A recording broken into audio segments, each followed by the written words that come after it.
Magandang hapon sa ating lahat mga kapapsi. Ako po nagluluto ng ulam namin sa hapunan mga kapapsi. Napakasimpleng ulam lang to mga kapapsi. Pero para sa akin ay napakasarap na.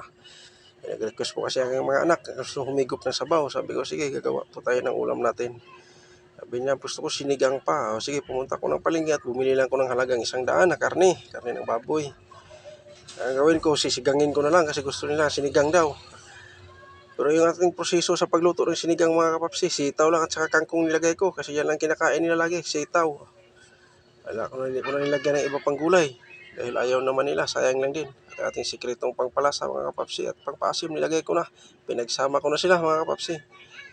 Yan, malambot na po yung ating karne. Hindi ko na pinapakita sa inyo kanina, may isa-isa. Ginisa ko po siya para maiba naman ang ating sinigang. Hindi ko na pinapakita sa inyo. Yan, malambot na yan mga kapapsi. Kunting kulo na lang yan, kunting lagay natin mga ricados at saka gulay.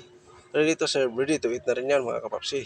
Yan, kulong-kulo na mga kapapsi at ilalagay natin yung kangkong. Pinakadabis sa sinigang mga kapapsi, kangkong. Yan, lagay ko na. Kunting halo na lang yan mga kapapsi mamaya. Okay na yan. Yan. Saka siyempre, pag may mga ganito tayong ulam, kailangan may partner din para hindi din sila maumay. Yan, ilagay na ko ng siling haba, dalawa. Yan po mga kapapsi. Oh. Ready to eat na yan mga kapapsi. Ready to serve na rin yan.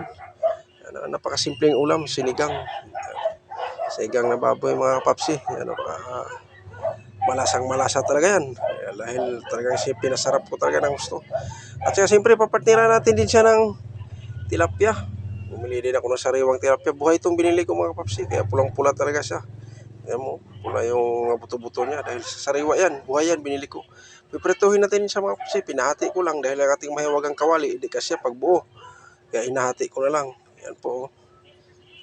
Yan. Yan. Diretso na lang tayo para hindi kayo mainip mga kapapsi. Yan. Apat-apat lang. Kasya. 1 kilo mahigit yan mga kapapsi. Binili ko. Sariwa. Tilapia. 4 na piraso. Malalaki rin. Lampas 1 kilo yung 4. Yan. Prito lang natin sa mga kapapsi para may partner tayo sa bawo. At ang tira, ating baon natin kinabukasan para sa ating trabaho mga kapapsi. Dahil medyo may kunting kamahalan yung nagtitinda ng ulam doon mga kapapsi at malayo rin, mainit. Kaya gusto ko ba laging may baon para pag break ko, kain na agad diretso. Yan po mga kapapsi. Kung sino pang hindi kumain dyan, sabayan niyo ako, kain tayo mga kapapsi. Para simpleng ulam sa hapunan lang yan mga kapapsi. Yan po. Kain tayo. Yan. Sinando ko na yung gulay mga kapapsi. Kangkong lang kinuha ko kasi yung sitaw para sa aking mga anak. Gusto nila yung sitaw. Sa akin kangkong lang. Problema. Dahil yung kangkong niya, napakalinis yan. 101%. Dahil iniisa-isa ko yan. Pati yung kasulok-sulukan dyan sa dahon, hinugasan ko talaga. Medyo nadurog siya mga kapapsi. Pagpatuloy natin. Kung sino pang hindi kumain ng hapunan dyan, sabayan niya ko. Kain tayo mga kapapsi. Napakasimpleng ulam pero napakasarap para sa akin mga kapapsi. Yan, kangkong. Talagang tamang-tama lang yung pagkaluto niya. Kaya parang crunchy-crunchy talaga kainin mga kapapsi. At ako po ay nagpapasalamat sa inyo mga kapapsi. Kamamsi sa walang sawang suporta niyo sa akin. At ako po ay humingi ng pasamanhin sa aking mga subscriber o aking mga naniwala sa akin na ako po ay hindi pa nakapagsuporta sa inyo at pasensya na kayo dahil hindi ko naman kayo nakakalimutan. Simula ako hanggang ngayon ay lagi ko yung naalala. Hanggang dito na lang ako. Bye-bye.